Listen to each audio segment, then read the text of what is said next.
Hey everyone, how's it going? This is just a short video that I'm doing on my 1979 Triumph Spitfire.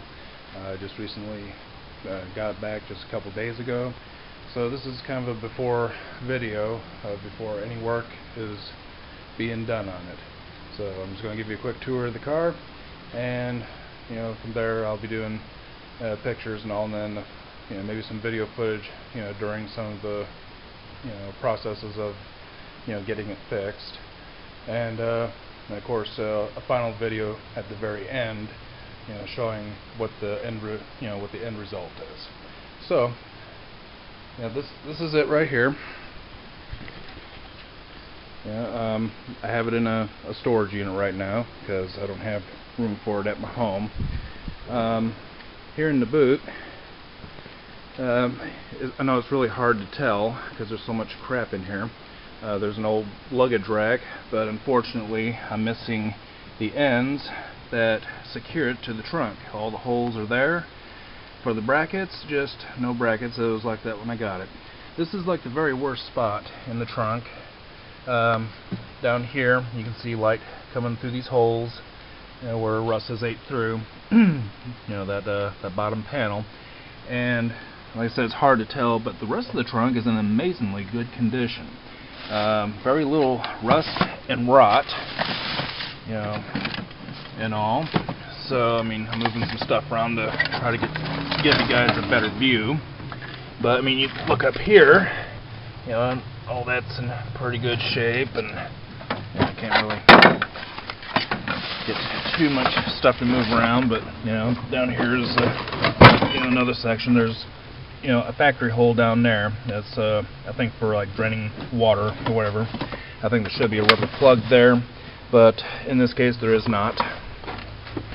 But yeah, I mean, it's just like junk from its sitting for all these years. But the trunk floor itself is in amazingly good shape. And of course the fuel tank, for those that are not familiar with these little cars. But yeah, this is a 10-gallon fuel tank in the trunk. Of course, the sending unit right here. Right there. So that's the boot, or as we call it in the United States, the trunk. But it's a British car, so I like to use British terminology. So that's it for that. And of course, this here, when you turn it, it just kind of sticks. Probably just needs lubricating or something. But I'll have to get that. I'm gonna have to get that rekeyed because the key I have don't fit it. And again, for those who do not know these little cars very well, here on the very center behind the hood is the gas cap. It just lifts up, stick your nozzle in, pump your gas. Of course, I'm gonna put the hood up for a second. Now, on the hood, it's got a tear there. The back window is all messed up. There again. The top is just total rubbish. It's got to be totally replaced, but the mechanics of the framework itself are still very very freely moving.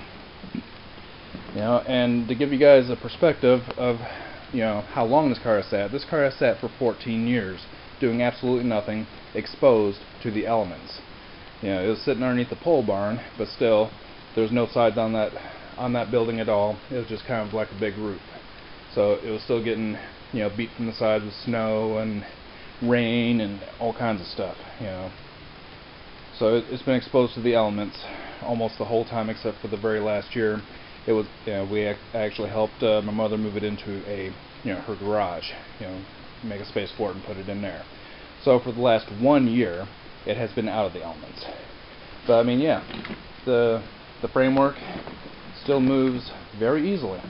I'm just going to fold it back. I'm not worried about properly folding the top because the top is total junk anyway.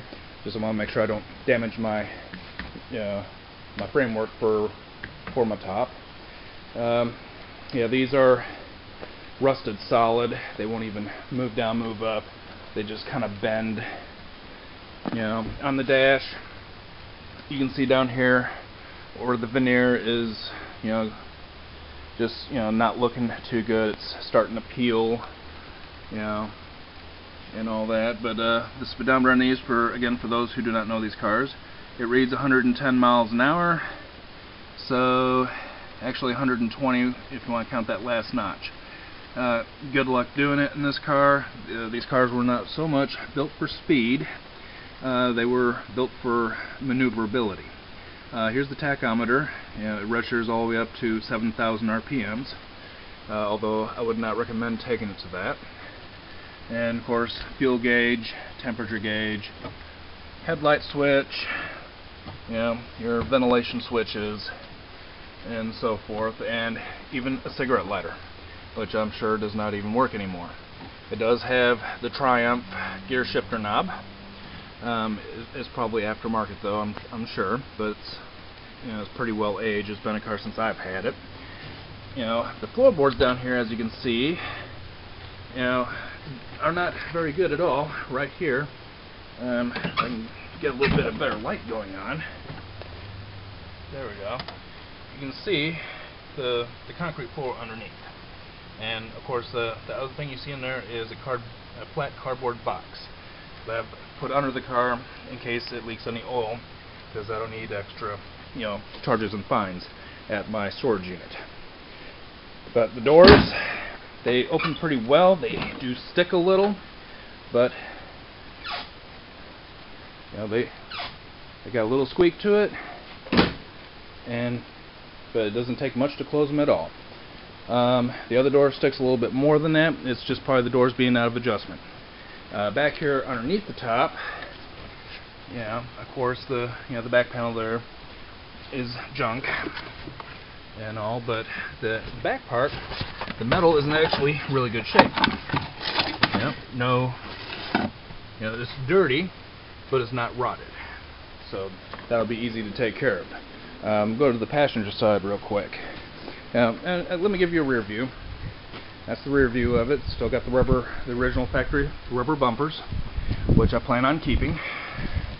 And the back here, this is, aside from the floorboards, this is the worst spot. Along the back seam here, metal is ate out, you know, and it's starting to bubble over here a little bit. Over here looks fine. You know, down this side, all that looks fine. Over here is this serious damage. And I'm just hoping that the body shop I take it to knows how to properly deal with that, because I'd like, you know, for this to be reformed and still be metal. Of course, you know, we got a tire that's almost flat over here. Yeah, got the rear tail markers. Yeah, that door sticks a lot more than the other one does. Now, this floorboard doesn't look bad. It's really dirty and stuff. It is a little bit rotted up in the front, as you can see, but all in all, this floor pan is probably savable. You know, the other floor pan, the driver's side floor pan, is, you know, it's rubbish. It needs to be cut out and just totally replaced, but this side is actually still pretty solid, with the exception of the very front. And you know, this is your glove box, you know, where you put your registration and you know what have you. And of course, you know, you can see part of the ventilation tubing, which I don't think you're supposed to be able to see. You know, this is the spot for your radio, of course, your gear shifter, your emergency handbrake, and the dash on the passenger side, as you can see, is not good at all. I'm going to be pulling this dash out actually, and when the time comes, it'll be probably next year before I can even get started on the major parts of this restoration. But I'm pulling the veneer dash out, and I'm going to be putting in one made of walnut. And I'll probably want to, I don't know if I'm going to stain it and water seal it, you know, although I think that would probably be a good idea. The top dash pad, as you can see, is heavily cracked. So, and an ashtray in the middle, although I do not smoke anymore, but I will still, you know, get that looking good again, just because, you know, it's the equipment that's on the car. I want it to, you know, look like it did when it came out of the factory. Windscreen. This side's not bad, of course. You know, we need windshield wipers. The battery box got a big hole there. That's gonna have to be cut out and new metal put in. Forgive me if I give the wrong name for some of these parts. Like I said, I haven't actually been around this car actively in 14 years. I just got it back. I believe this is the windshield wiper motor for the windshield wipers. Here's the original Zenith Stromberg carburetor, 1 barrel. The top is a dash pot. Again, for those who do not know these little cars. So you take the top dash pot out, and that stuff that's on it is oil. And you put the oil down into the dash pot, you top it up. You know, usually I check it almost every time I drive it. But you have to put the oil in the top of this style carburetor. I believe to keep the carburetor itself lubricated. I know you can damage them if you do not do that. So it's a little bit different than American carburetors.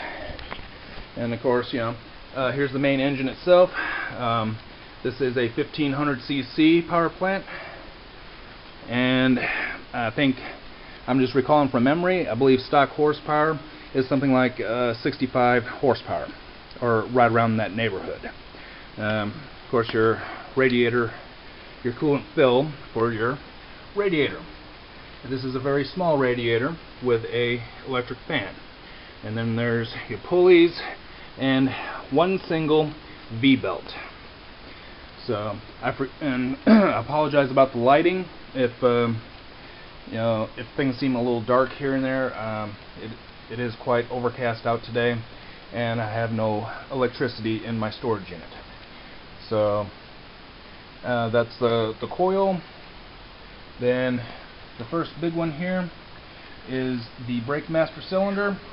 Then you have the clutch master cylinder. So, and as you can see, the entire front end lifts off this car. Again, information for those who do not know much about these little cars. That's the entire front clip. So, but amazingly, these do have the factory steel rims, which I happen to like the style of, and the factory Triumph center caps. So, when I go to repaint this car, I'm gonna paint the rims probably the same color as the car. To me, these factory rims actually look pretty sharp on it. Let me go around to the other side, and then I'll give you a shot of the car, with the bonnet down. That's what they call. That is the British term for this. For what we in America call the hood of our car. In England, your convertible top is your hood. At least so I've been told. This is referred to as the bonnet. So again, English car, I like to use English terminology. Don't ask me why. But anyway, on this side, of course, you can see this is an alternator, not a generator. This is 1979. Generators, I think, were phased out some years before that on these. Of course, you have a little distributor, and your oil filter. This does have a spin-on adapter on it to where you can put a regular spin-on filter. So I believe the original had like a center bolt, and it was a canister style. But my old Austin Healey had one of those canister style ones. So, but yeah, that's this car. Let me stop this video for a minute, and I'm gonna put the bonnet down and give you one last shot of the car. Okay, the bonnet is down. This is a small storage area, so it's hard to get a really good shot. And with that flat tire in the back, I'm just not up to pushing the whole car out and then pushing the whole car back in by myself. So yeah, this is what it looks like with the bonnet down. Of course, you got your headlights up front, rubber bumper in the front, and of course on the rubber bumper in the front, here's your area for your front license plate. I'm going to try to give you a good angle as I can, and I'm totally zoomed out, so this is the best angle I can give you of the bonnet down. The center, you notice the fenders are brown, the center is red. Last year when I moved this out from the pole barn into my mother's garage, the top of the bonnet was heavily had a lot of heavy surface rust. Nothing that was ate through, so I sanded, I used that, just regular sandpaper in my hand, and I smoothed the rust over. I was being careful not to deform the metal. Then I took some Rust-Oleum spray paint, and I spray painted over everything to at least try to hold the rust off until I can get it into the body shop. But on the side of the bonnet, on the side fender here, this is a hood latch. This is the latch for the bonnet. You pull this out, the other side has the same thing, and then you raise the whole front end up. This is what secures your bonnet down, so it doesn't bounce up while you're going down the road.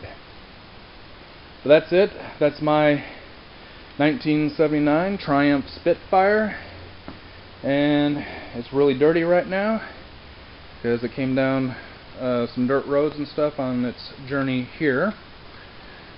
But in future videos, you'll be able to see the progress that I'm making with it as we go along.